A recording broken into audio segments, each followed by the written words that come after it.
Well, Briana, I am so pumped to have you here at the Beat Your Anxiety Summit. And, as I was putting together this lineup, you just kept popping into my head. I've been a follower of yours for a long time, and I was introduced to you by a friend of mine. And what really caught my eye about your work is this talking about like attachment theory, this anxiety in relationship, not feeling like we're good enough. And, a lot of this audience, if not everybody watching here, really struggles with feeling like they're allowed to have needs and emotions and desires and make themselves a priority. So Briana, obviously you're a perfect fit for today's discussion. So can you tell us more about who you are, what you do, and what motivates you to do the work that you do? Well, thank you for saying that. That's a very kind welcome and introduction. Well, my name is Briana Macwilliam, and I'm a licensed and board certified creative arts therapist. I have more than 15 years in the field, helping adults struggling with insecure attachment go from self-doubting to self-sovereign so they can attract the soul-shaking, passionate partnerships they want. And I do this using a psycho-spiritual approach to creative arts interventions and attachment theory. And I call this the Macwilliam Method. But really my passion for this stems from my own personal experience. And I think that's probably true for a lot of people in this field. Growing up, my parents got divorced when I was pretty young, sort of bounced back and forth between them, back and forth across state lines. My parents were on the edge of poverty a lot of my childhood. We had nights where it was sort of like fend for yourself for dinner kind of thing. And as I got older, I sort of became a high achiever to compensate for all of that because I didn't want that to be my adulthood. And so I sort of had this driving force in me, sort of seeking approval, seeking all of these things to kind of gratify the sort of what I call attachment hunger that grew within me as a result of that. And it worked for a while until my struggles in relationships tore down everything I built, and I became a divorced single mom. And then there was this confluence of events where I lost my job. Both my parents and my brother were all diagnosed with serious chronic illnesses. I had a miscarriage, and my new partner broke up with me all at the same time. And so I sort of had to dive down deep into my demons and find grace on the other side, or just surrender to being a victim. And I decided that I wanted to find grace on the other side. So I started writing a book about attachment and grief, actually, which became a contributed volume. And that really emboldened me to kind of shed my shame and to also take a really good hard look at how much of my ego was running the show.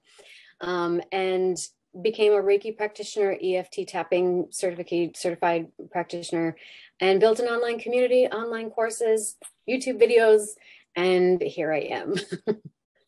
Yeah, I think a lot of people watching are kind of new to this, and they're new to more natural and holistic ways of healing. And, I hear a lot in your videos, you talk about this anxious attachment. And, what are the signs that we have an attachment, an anxious attachment style? And, is this something where does this come from? Like this need for approval and, not be, seeking that love and attention on the outside. Mm-hmm. Well, so, mind, body, and spirit is where we start, right? But usually wherever we are in our developmental process, it usually starts with body. So our attachment styles, just to kind of explain what that is for people who don't know, it's more or less a blueprint that is tied to your instinctual system on the body level, that acts as like a compass for how much closeness or space you desire when it comes to emotional intimacy. And this lives in the deepest recesses of your limbic brain. It exists in the stimulation of your nervous system. It's also tied to what we have found in epigenetics in your DNA. And additionally, in adulthood, when you find yourself in relationships that provide what we call intermittent reinforcement, which is typically what we call roller coaster relationships, or, oh, this is a case of opposites attract, what have you, there's usually intermittent reinforcement going on. And so when that happens, your brain stimulates a chemical cocktail of naturally occurring transmitters that creates kind of a euphoric attachment to an inconsistent partner. So you keep going back to what is in essence the source of threat, in the same way that you might get, a gambler gets addicted at the slot machine. And so when we look at patterns of attaching to people, or when we look at the way we are drawn to or push away partners, there tends to be four sort of, I'm going to call them archetypal patterns of holding energy around our attachment relationships. But in the evidence-based literature, they call them attachment styles. And so the first is called anxious. I refer to these folks as open hearts. And these, in adulthood, these will be adults who struggle with feelings of unworthiness, not being good enough. And there's this sort of paradoxical experience of being not enough yet too much at the same time. Then we have avoidant folks, and these are individuals who tend to avoid commitment, and it's typically rooted in feelings of fear of being smothered or taken over or manipulated or somehow made to be in the wrong or made out to be a failure of some kind. Then we have folks that are what's called disorganized, but in the literature, you might find this referred to as anxious avoidant or fearful avoidant. They're talking about the same presentation, which is when you have adults that are more unpredictable. They want closeness and intimacy, but then they're terrified of it at the same time. These are also folks that are more prone to things like dissociation, numbing out of body experiences, memory discrepancies. Sometimes they're accused of gaslighting because they don't remember having said something or what have you. But it's really that it's a defense, it's an unconscious defense mechanism protecting them from usually a trauma they experience somewhere along the way. Then we have secure folks, and I call these individuals cornerstones. And these are individuals that have a positive self-image. They are open to partnership, but they're not preoccupied or obsessed with it. They usually have what's called metacognition, meaning they can be in an experience while also outside of it. Like they can kind of see themselves doing things and make conscious choices about what their emotions are telling them, understanding that emotions are energy moving through the body. Now, we're talking about anxious attachment primarily in this presentation. So for these folks whom I call open hearts, they're going to experience their attachment style as falling into people-pleasing mode.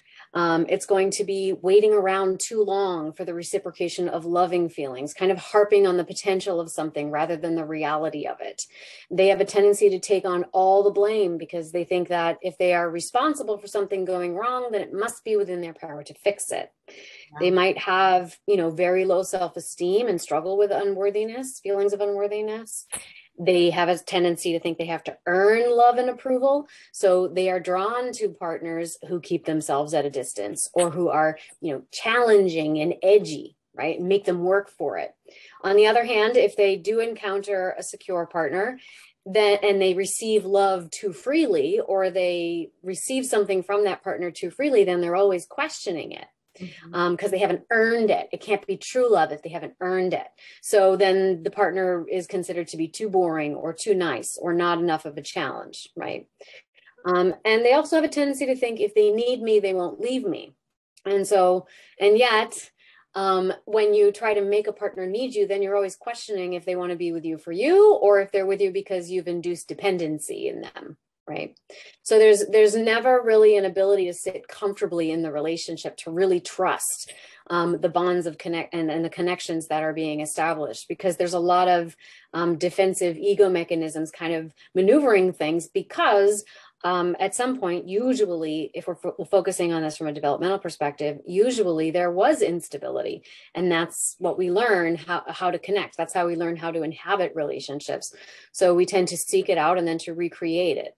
From a spiritual perspective, I think of this as recreating in order to revise old wounding. But if we're looking at this through the psychological lens, oftentimes this is referred to as like trauma reenactments, right? There is on a chemical level a sort of adrenaline high that occurs when you are seeking closeness and contact from what is also the source of threat, right? And so oftentimes these folks find themselves in partnership with someone who is emotionally unavailable, but it proves their confirmation bias, which is that deep down, I feel like I am unlovable, right? So there are some beliefs that kind of accompany this. So typical thoughts that an anxiously attached person might have are, I'm not happy unless I'm in a relationship. Otherwise, I question why nobody wants me and I must be doing something wrong or I'm not good enough. There are so few opportunities for love in the world. You really have to hang on to what you get.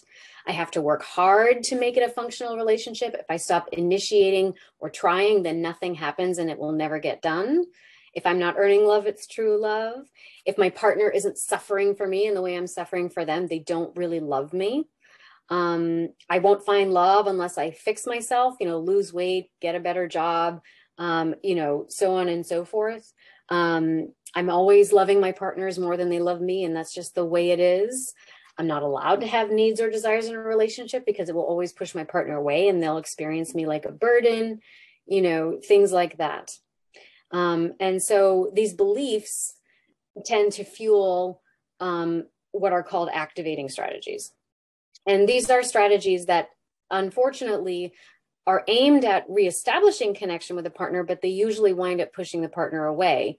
And I want to just, before I talk about this more, I just want to add all of these things, if they exist in your experience habitually, it's because they did serve you at one point. There was something that occurred in your environment which compelled your epigenetics, compelled your temperament, compelled your mind to say, okay, so this is what I need to do to survive the situation. And so the things that I'm going to describe here were not maladaptive at one point. In fact, they were adaptive. They were how you made ordered sense of a disordered circumstance, right? But what happens is when we're young, we don't have that moon's eye view and perspective of ourselves and our context and our parents and their context, right? So we make it very personal. We take it all in and we turn it in on ourselves, especially for the anxiously attached person. And we try to make sense of it with what we have cognitively available to us. And so that becomes sort of like these profound meanings that seem very extreme, but as we get older, we have to learn how to loosen our preoccupation with that. So for example, activating strategies. So when you experience an activating strategy, there will be a trigger. So for example, a partner says, I need some time alone, right? So then the thought that the open heart might have is, oh my God, what did I do wrong? You're like, why do they need time alone? And so the behavior might be texting them constantly while you're apart or showing up uninvited to their workplace. And the feeling that starts to fester is sort of one of resentment, right? Or maybe they come home, they call you like 30 minutes after they were supposed to, and they say, sorry, I'm late. I was chatting with a friend. The first thought that comes to mind is, who's this friend and why are they taking priority over me? And so then the activating strategy becomes, they might interrogate their partner about who that is. They might sulk, or maybe they employ some kind of silent treatment, which I call a punitive withdrawal, right? But the underlying feeling is fear, right? Or fearfulness or feeling invisible to their partner. So the work of for the open heart is delving into what are the underlying fear, resentment, feeling invisible, feeling helpless. So these are the feelings that are compelling the thoughts and the behaviors that we call activating strategies, because that part of you believes it's going to somehow reconnect you to the person that you're engaging with, what we call the attachment figure, right? Somehow it's going to compel them to want to seek you out, so to reestablish that connection or to make amends or somehow reassure you that the connection is still there and that you're more or less in control of it, so that you don't have to feel helpless, so that you don't have to feel afraid, so that you don't have to feel resentful. But when we're not aware of that's what's going on, and we're not really in command of how those feelings are in operation within us behind the scenes, then we just start saying things defensively, acting out in these sort of automatic ways, which I call in survival mode, because the attachment system is part of your survival system. Then what happens is, unfortunately, we start pushing partners away. And that's where the complications come in. Yeah, I think that's the biggest fear and the biggest driver for a lot of this group is that, if I do end up speaking my mind, if I do say, well, what about me? I speak my opinion, then this catastrophization goes on, right? Like the relationship will blow up, or this person will get angry. And actually, I'm not going to sit here and lie, right? That actually might happen, right? That might be the case. But then, I don't know, that's a great time to question whether, is this, are you two both working towards the same thing, right? And I heard you talk about earlier is like for this group who is so used to these roller coaster relationships, that maybe somebody more of like the healthy type, or I think what you call, is it the cornerstone? Yeah, secure cornerstone. The secure cornerstone was like, I've actually used this language myself, and I'm like, well, this group seems so boring compared to, you know, the roller coaster type of relationships. And actually, you know, I think what I've taken away from this, and for those of you who are listening who are like, well, yeah, I mean, if I don't have these roller coasters, then what am I doing? What am I preoccupying myself with? And what the messages I have for that group is, well, you know, a healthy relationship that's exciting, that's really truly loving, where the intimacy is really close. You know, you're doing something, there's passion, right? Like these type of relationships actually take work. Like they just don't happen by default, right? Like these maybe more treacherous relationships just tend to happen by default. And so it may feel exciting because you got the roller coasters, but a true, healthy, intimate partnership, right, that's work. That takes work. Yes. And also we have a tendency to attribute our feelings to external stimulus, right? So I need to find the one so that I can get this feeling that I think exists in the world, but I don't have any control over whether or not I feel that. Yeah. So I'm kind of a ping pong ball, just bouncing up against different partners in the world, and they are going to determine how happy I'm going to be. Yeah. And so the only choice I have is to trade one for the other, right? So it's actually kind of a dismissal of, number one, the power that we have on a spiritual level. And it's also a dismissal of other people, because we're sort of using them. Yeah. Right. We're using them as bridges to access our own feelings. And the thing is, feelings are energy moving through us. Feelings are just energy moving through us. And as it moves, it's informing us of different things. And when we find ourselves caught in things like a spiral of an activating strategy, for example, what's happened is some of that energy has become constricted. It's become rigid or crystallized because of the interaction with the environments in which you were moving at that time. So the energy from your environment interacted with the energy within your body and the boundaries of your epidermis and whatnot. And so now you have a constriction around that. And when we are young, especially, and I'm going to assume a developmental perspective, although this does happen, even if you have someone who grew up in a secure home, the attachment system functions the same way. Even if you're secure, it still responds to fight or flight to threat. It implements fight or flight when it's under threat. So, and that's healthy. But what happens is when you are in a habitual state of fighting for the relationship through reaching for activating strategies, or when you are in a habitual state of flying away from any challenge in the relationship because your attachment system is hypersensitive, it is because we don't have a sense of internal self and equilibrium. We have become off center, and we are preoccupied with the things, people, places, and things in our environment as dictating to us what we can do, how we can feel, a sense of validation. I hear that word all the time. He won't validate me. She won't validate me, because they can't. Yeah. It's on a fundamental level, they cannot. Of course, you can have conversations in which someone says, and communication is very important. I hear what you're saying. I can imagine how that would be difficult. Maybe I don't personally relate to the specifics, but I know what it's like to struggle with something that's important to me, and tell me how I can support you on that level, right? So that's just human decency. Like that's just learning how to be emotionally present with someone. But what happens is when we have these insecure attachment styles, that becomes so big and so intense and so layered with this high intensity kind of vibing energy, because we're stuck in a state of survival mode. And when you are stuck in that state, you are hyper vigilant to what's outside of you and not inside of you, because the inner landscape has become terrifying, because you never had that experience of a parent or a sibling or a caregiver or someone close to you saying, oh, notice what you're feeling in your body right now. What do you think that means?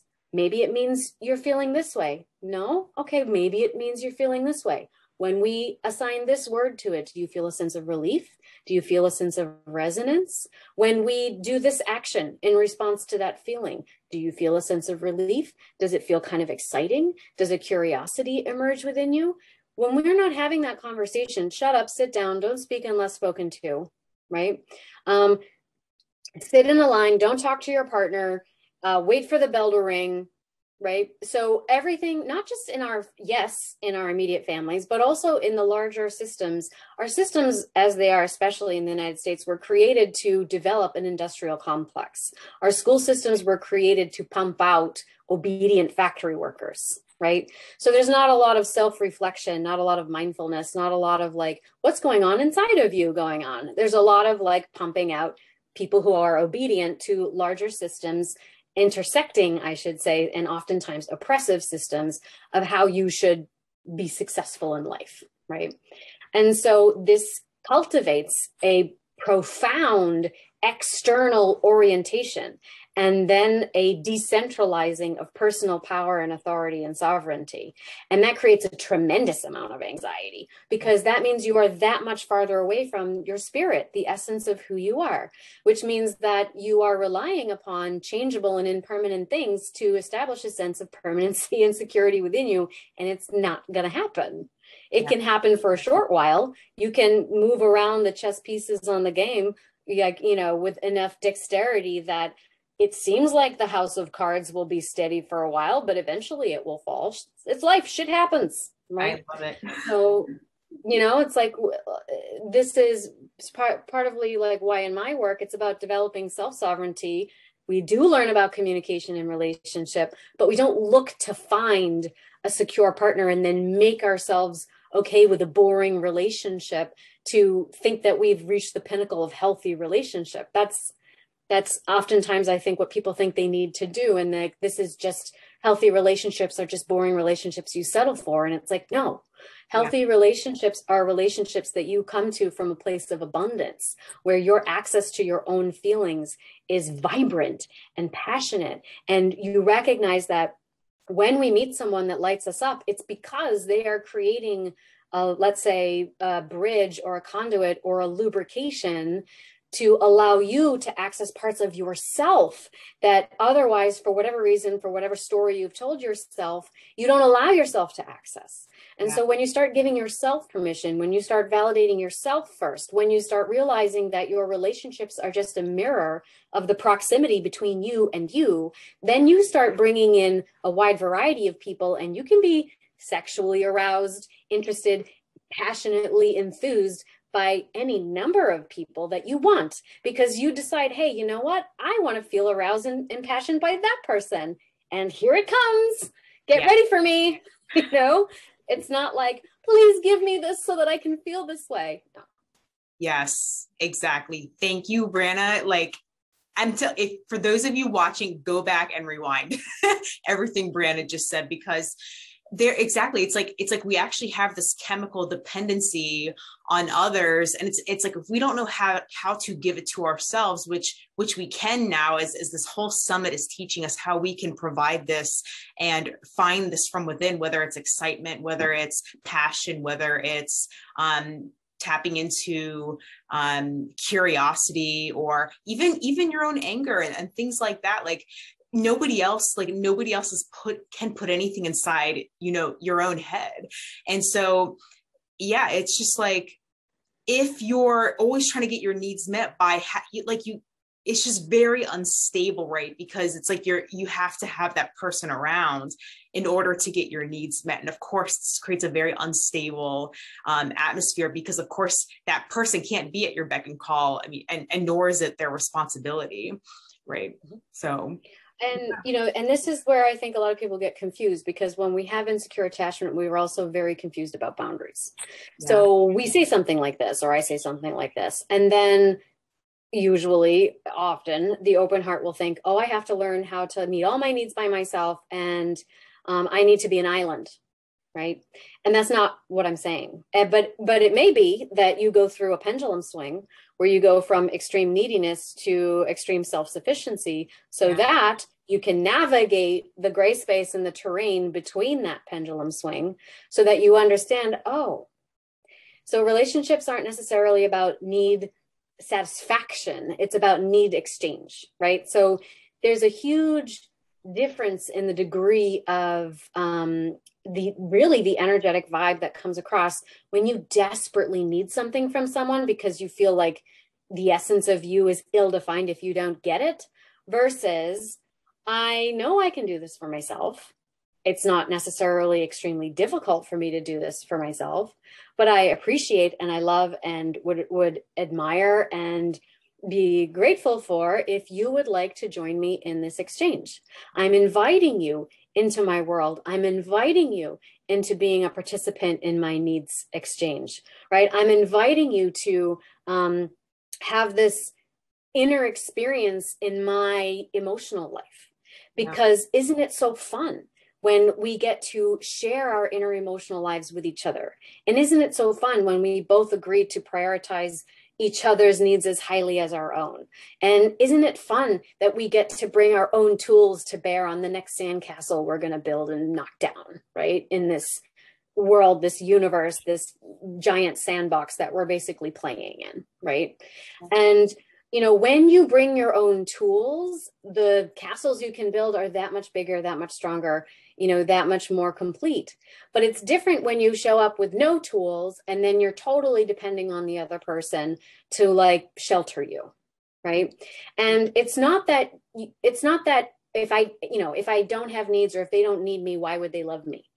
So this is a confusion of what's called conditional and unconditional love, right? Or conditional exchanges in a relationship and the unconditional love that exists. So love is an intangible thing. It is regard. It is positive regard. It is an admiration for that human being, regardless of whether or not they give you what you want or they give you what you think you need, right? That is love. Conditional exchanges are the degree of compatibility that exists between your values and your priorities, and deciding, is this the way I want to structure my life? Now, of course, love can evolve from compatible values and priorities. You absolutely, but not necessarily. Sometimes the love comes first. And sometimes you love someone where there's no compatible values and priorities and you still admire them, right? And these are the wonderful varieties and paradoxes of life. And sometimes it's painful. You love someone and it's just not really a viable option in the long term. But what happens is when that happens, our attachment system flares up. And if we've got an insecure orientation, we think my survival is imminent. If I'm with this person, I have to be with this person. And so that's sort of the unconscious biological physical impulse that you feel. It comes through as like an ache, an urge, a preoccupation, a need, an obsessive quality, right? Yeah. A pain in your heart and in your gut if you're not with them. And this is the nervous system and the limbic brain telling you, no, we have to be close to them or we're going to die. Yeah. Right. On a physical, mental, and psychological level. So we have to reestablish this connection to them specifically. And that is an attachment wound and need, right? When you're able to be filled up, when you calm that, when you learn how to create spaciousness around those experiences and the thoughts that are generated by this, the stories we start spinning, the ego starts spinning, we feel this way, that's going on in our throat. There's this urgency. It must be a predestined relationship. Yeah. They must be my soulmate. I feel it in my gut. So I'm going to bend over backwards. I'm going to violate all my own boundaries. I'm going to pretzel myself to keep them around, because if not, my life will have gone horribly wrong. Yeah. And I'll never feel this way again. Right. Yeah. So what happens is these become these very exaggerated meanings that the neocortex and the ego starts weaving around. Why am I feeling this way? Right. So this is where in my process, we do cognitive reframing to help reframe that experience. This is where the hard sciences and biology is really useful, because it helps you contextualize your experience and hopefully remove some of the stigma around it. Because also we've got people who are on the outside looking in, kind of judging you for this, right? like, oh my God, they're such a doormat. Why do they keep going back to the same person, right? And clearly they treat them so badly, blah, blah, blah. Meanwhile, there really is a chemical process going on. And once we can create some awareness around that, we can remove some of the stigma and also empower you to make more choices as you start to create spaciousness around those embodied experiences that we're assigning a lot of meaning to that may or may not really be the case. If we want to assign meaning to it, if you really want to assume a spiritual position, and I do agree with this actually, yes, maybe they are a soulmate, but the purpose of the soul expression would be to catalyze you out of the ego. So to make you aware of the constraints of the ego. And how do you know? Because of what you in that relationship, what do you become aware of? How you're compromising yourself, the negative stories you're telling yourself about your worthiness, all of the trying and the efforting and the, steam blowing that's going on, working to make this happen. What is that telling you? How much you don't value yourself. Yeah. And how away from you are, or how far away you are from the essence of your being. And thank you to that person who's making your life so difficult, because they are showing it to you. This is the greatest lesson in classroom that you can inhabit, right? But it's to understand that if it is a soulmate, then the soul expansion is likely to occur as a result of shedding those constraints of the ego. And when we have a strong ego, like I certainly did, it's going to take a lot of pain before you are willing to surrender that and recognize these are the constraints of my ego, right? So yes, maybe it was predestined, but not in the way that you're conceptualizing it. Does that make sense? Yeah. And I love how you brought up the unconditional versus conditional love, because I know in my past, I would notice myself, going about my day, going about my dating life. And once somebody didn't give me what I thought I was entitled to, that attention, that text, that phone call, that reaction, then I would start acting out of spite. I would get angry, triggered. And then I started actually becoming aware of, oh, my energy just shifted into this anger, into this frustration. And boy, do they not owe me anything. And what's going on here? And it was like, if your reaction, if your energy, if your emotional state is dependent on someone else, then it is conditional, right? This is not unconditional positive regard. And I think when you can be in that place of unconditional positive regard, meaning like maybe you don't get that text, you don't get that phone call, that you don't get that kiss at the end of the night on that first date, or whatever it is, you don't get that attention, that offer to help you clean up the dishes, whatever it is, then your state doesn't change. You don't compromise yourself. And this is everything we're just talking about here, compromising yourself, bending into a pretzel, hoping to get a reaction for someone, hoping to get that phone call, hoping to get that offer or that date or whatever it is. And this is a lot of it's passive aggressiveness, right? And so, well, sorry, go ahead. Oh, no, I'm just like capitalizing on what you said. Yeah. Yeah. Well, I was going to say that you make a really good point, because you're not intended to always feel great all the time. Like, you are intended to be angry when someone is not thoughtful, right? Or inconsiderate. You are intended to feel a sense of irritation when something's not reciprocated. You are intended to notice when you have a discomfort, when there's an energy moving through you that doesn't feel so comfortable. And what is that? So what that does is it creates an opportunity to be curious, right? It creates an opportunity to be curious, and it creates an opportunity for you to explore, what's that feeling within me that's coming up? Mm-hmm. What are the stories am I writing around that feeling? And is there an opportunity here for me to open a dialogue with someone, being honest about what that brought up for me, and to find out how much of this is a story I'm creating from the past, and how much of this is actually what's alive and well in this present moment and connection and exchange between me and this person, right? And those feelings, those uncomfortable feelings, anger, resentment, what have you, that's good information. It's all really good information. And now you get to say, okay, wow, so that's good information coming through for me. And you can articulate yourself with tears. You can articulate yourself with a red face. You can articulate yourself with stiff body language and still speak from a conscious place, right? And say, look, it really upset me when you told me you'd text me at 7:00 yesterday, and this morning I still don't have a text. And it brought up for me a lot of fear, it brought up for me a sense of being devalued or being invisible.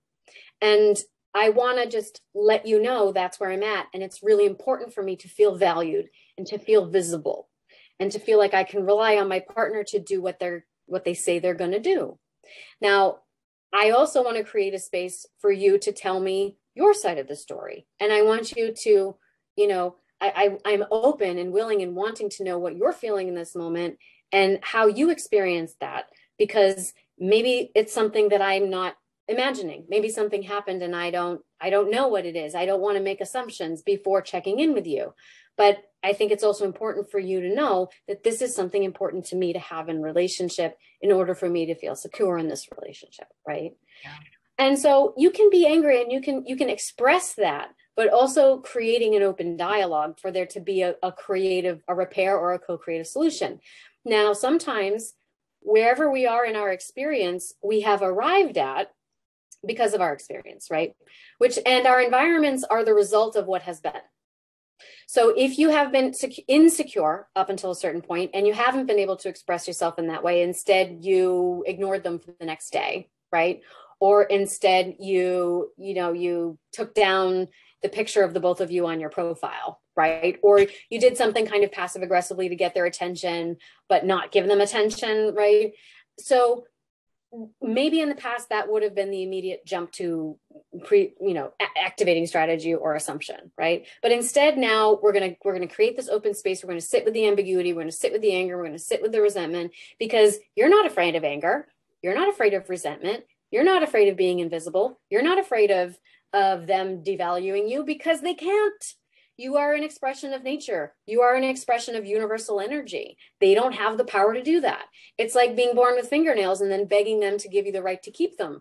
They don't have the ability to give you that right, So it's sort of like, the rock doesn't justify its stillness. The wave doesn't need anybody's validation to crash against the shore, and the sun doesn't earn its right to love by rising to its summit every day. And so too are you, an expression of nature. And nature doesn't work by those rules. And neither do you. And when we think we do, that's an ego construction, right? So I'm not afraid of fear. I'm not afraid of resentment. I'm not afraid of anger. I'm not afraid of feeling helpless. Those are all feelings that are informing my experience. Those are our feelings that are guiding me through a sifting and sorting process of the people that I will and will not engage with. And if I create an opportunity, 1, 2, 3 times for us to have this conversation and for me to see you valuing my needs as highly as your own, being willing to not only love me, but also agree in an equivalent needs exchange, right? Then now I can say, okay, so we can let this evolve together. We can learn more about each other through these experiences of conflict, and they can deepen the intimacy rather than push us further away. On the other hand, let's say I give you a chance 1, 2, 3 times and nothing changes. Yeah. They still love you, but they're not meeting you on the level of a reciprocal needs exchange. Yeah. Okay, so you're telling me who you are. You're telling me where you're at in your process. And you know what? Now I know, even though I love you, even though this is going to be hard, even though I feel like this will be a heartbreak because I had a lot of hopes for our relationship, I see that you're being honest through your actions and your words matching or not matching up, right? I see your honesty, and thank you for that. I can love you, but I'm going to let you go. Because the thing that I'm looking for right now is a particular structure. The thing that I'm looking for right now is to build something substantial that has a foundation of a reciprocal needs exchange with the love as well. And that is incongruent in this circumstance. And thank you for getting me this far. And I'm going to bless you and let you go on your way, because I see now I'm ready for whatever the next thing is going to be. Yeah.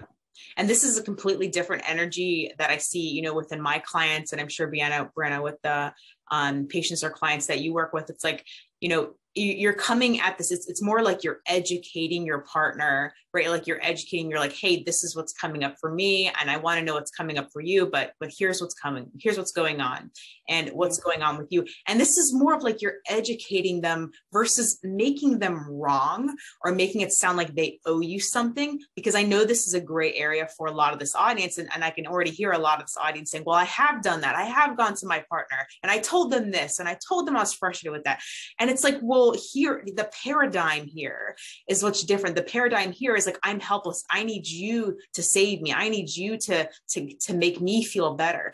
And as long as you're on that hamster wheel, they're going to feel that. They're not going to respond to that, right? Like I wouldn't respond to that. Like any healthy individual is not going to make themselves responsible for that. And so, the whole... It's right. People will say, I shared my feelings and it didn't work. Yeah. How are you defining work?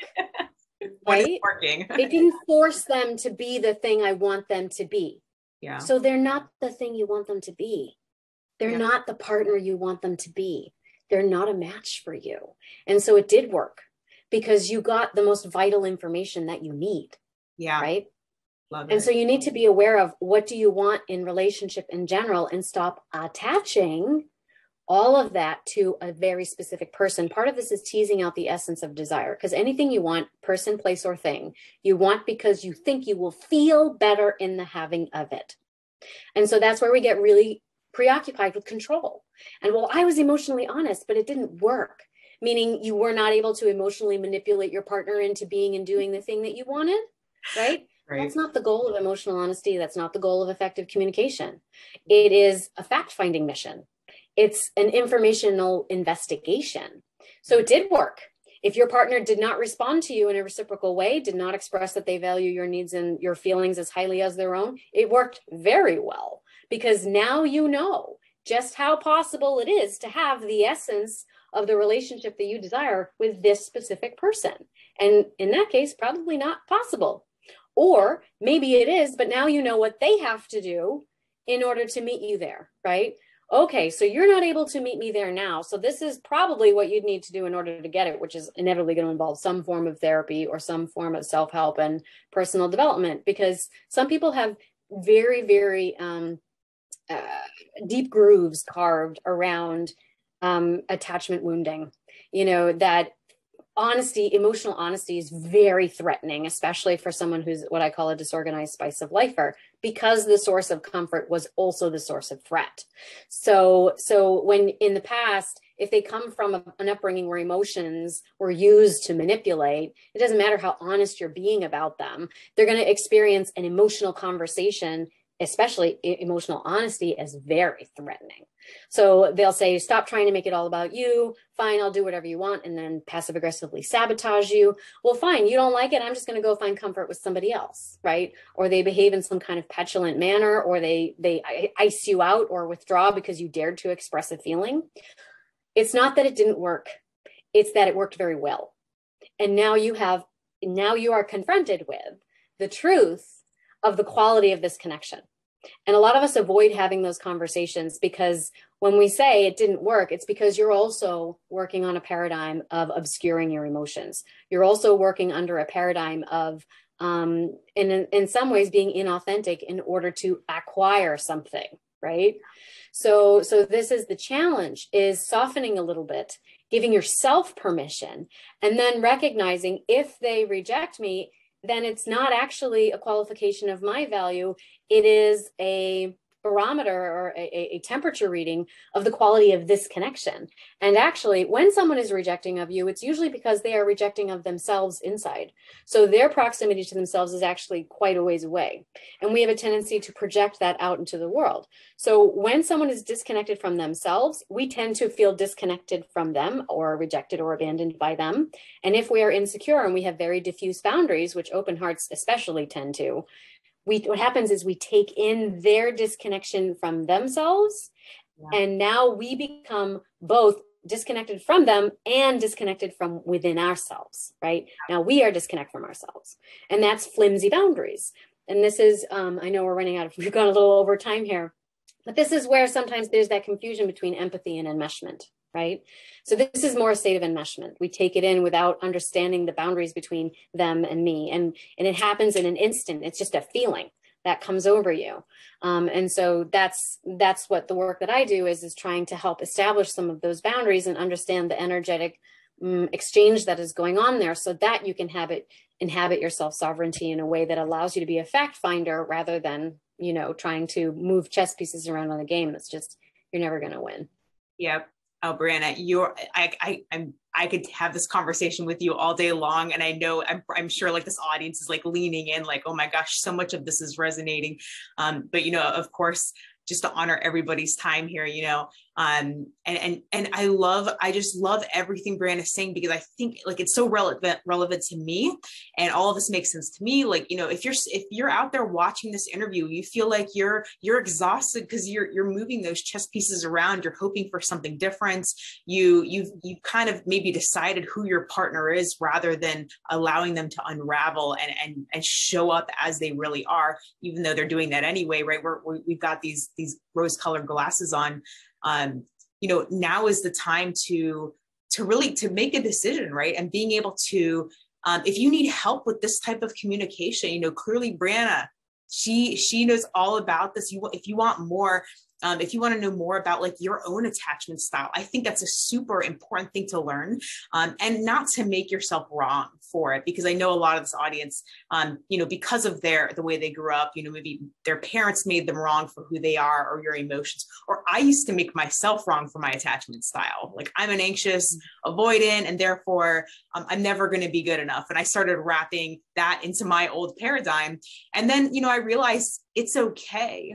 You know, it's okay to not be perfect, to not be perfect for that perfect relationship, but to have wounds, to have anxiety, to have fear. All of us do, right? Mm-hmm. And so what is more helpful than finding out, you know, what are your struggles? Like go take, I know Brianna, you have a quiz that we can take, and the link is below. Click the link to go take this quiz to find out where you are and give yourself a blueprint to healing your own wounds, and you're being able to interact with people in a more healthy, grounded way. So Brianna, can you tell us about that? Yes, this is just a simple 4-question quiz, and it's going to walk you through, your result will walk you through sort of the specific challenges for whatever attachment style you may have. And then there will be a little special offer there with your result if it's something that resonates with you. Mm-hmm. Yeah. And I'm telling you, for those of you watching, I've been following Brianna for years, and she has like such an impressive YouTube channel. I mean, just articulated so well. If this sounds like you're struggling with resentment, you feel like you're not allowed to speak up for whatever reason, you're exhausted, you feel like you lose yourself in relationships, and maybe you don't know who you are, go check out her YouTube channel. Go click the link below. Go get this free gift. Like, you'd be crazy not to go check out Brianna's content. Like, you'd be crazy to pass this up. Such a wealth of information, and such a gift to this world and the healing community. So Brianna, thank you so much for your time here today. I know it's been truly valuable. For those listening, go click the link below, go get it. And Brianna, I can't thank you enough for your time and for your wisdom here today. Thank you. I appreciate it. It's been fun.